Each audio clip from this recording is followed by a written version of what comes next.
স্কুলের নাম হচ্ছে চাপড় নবসারী প্রাথমিক বিদ্যালয়। আমি 2001 সালে এই বিদ্যালয়টি প্রতিষ্ঠা করি। মানে ঘর দরজা করি আমি সব বাঁশের টেরা বাঁশ দিয়ে অন্যের কাছে বাঁশ সাহায্য চাই, খুঁটি কাম্পা করছে এবং নিজে আমি মাটি ভরাইছি। আর বাকি যে শিক্ষক ছিল মোহাম্মদ মঞ্জুরে খোড়া, ও স্যার দেশের বাইরে ছিল। মানে 26,000 স্কুল সরকারিকরণ করা হবে 2013 সালে।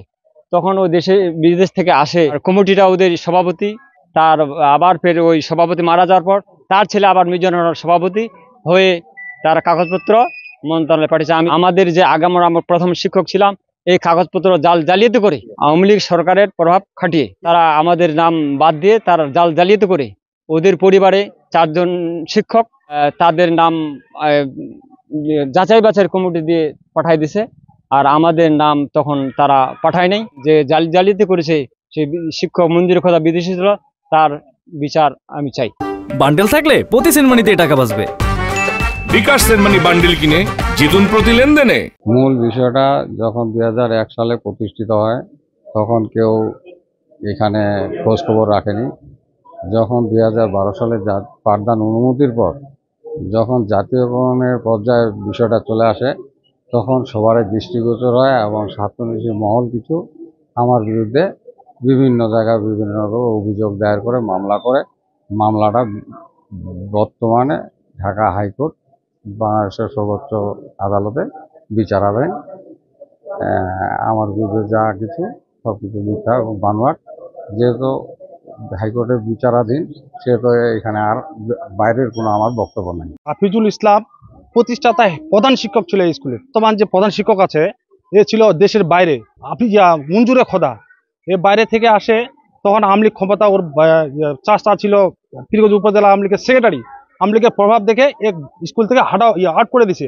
আউট করে ওরা একই পরিবারের 3 জন শিক্ষক এখানে এখন অবৈধভাবে চাকরি করতেছে।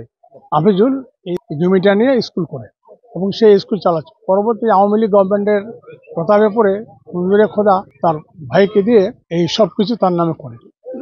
যেহেতু হাফিজুল ইসলাম প্রধান শিক্ষক মানে ছিলেন, উনি প্রথম থেকেই ছিলেন, এটা আমরা সবাই জানি এলাকার মানুষ। তার পরবর্তীতে কিভাবে হাফিজুল ইসলামকে বাদ দিয়ে মঞ্জুরে খোদা প্রধান শিক্ষক হলো সেটা আমরা কেউ মানে নিতে পারতেছি না। একই পরিবারের 3 জন শিক্ষক ওদের। হাফিজুল আর নলিত আমরা দুজনই চাকরি ছিল। তারপরে এখানে মায়ের ধূর বহুত হয়ে গেল। মায়ের মানে আমার গ্রাম ভাঙে চলে আসলো। আমার সঙ্গে সঙ্গে আমার ছেলে হাফিজুল বাইর করে দিল। আমার সঙ্গে কাগজ সাজাইলো, আবার সাজানো সেটা আমার লাগবাদ ওমায় মাস্টার হইলো। সবাই এক পরিবারের 3 জন হইলো। প্রতিষ্ঠাতা সে হেডমাস্টার হাফিজুল ইসলাম, ডনার হলো আমরা। তারপরে এখন সবকিছুই করতেছে মঞ্জুরে খোদা। তবে আসল যে প্রতিষ্ঠাতা হেডমাস্টার সে হলো হাফিজুল ইসলাম। প্রতিষ্ঠাতা করে হাফিজুল ইসলাম 2001 সালে যখন ঘর করবে, টিনের কুড়ের ঘর করার জন্য যখন টাকা নাই, হাফিজুল ইসলাম জমি বন্ধক দিয়ে সে ঘরটা করে। তখন আওয়ামী লীগ সরকার আসার পরে তখন একে বাদ দিয়ে মঞ্জুরে খোদা এবং কি ওনার বাপ আনিসুর রহমান কমিটি করে তখন একে বাদ দিয়ে তখন ওরা এখন নিজেরা বিল করে ওরা নিজেরা অবৈধভাবে করতেছে আওয়ামী লীগের প্রভাব খাটিয়ে। হাফিজুল হচ্ছে এই প্রাইমারি স্কুলের প্রতিষ্ঠাতা প্রধান শিক্ষক। ইনি হচ্ছে আমাদের প্রধান শিক্ষক হিসেবে এখন আমরা চাই তাকে। এবং বর্তমানে যিনি আছে উনি অবৈধভাবে আছেন, মঞ্জুরে খোদা। আমরা চাই যে এটা সত্যের রায় হোক, সত্যের জয় হোক।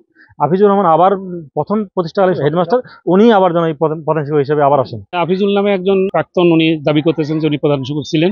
উনি একটি অভিযোগ করেছিলেন, সেই অভিযোগের প্রেক্ষিতে আজকে আমি এখানে তদন্ত করতে আসছিলাম। তদন্ত কিছুটা করছি। এখন অনেক কাগজপাতি তাদের কাছে চাইছি, সেগুলি দিলে সব কাগজপাতি দেখার পরে আমি পরবর্তীতে বিষয়টা চূড়ান্তভাবে সিদ্ধান্ত নেব কি করা যাবে।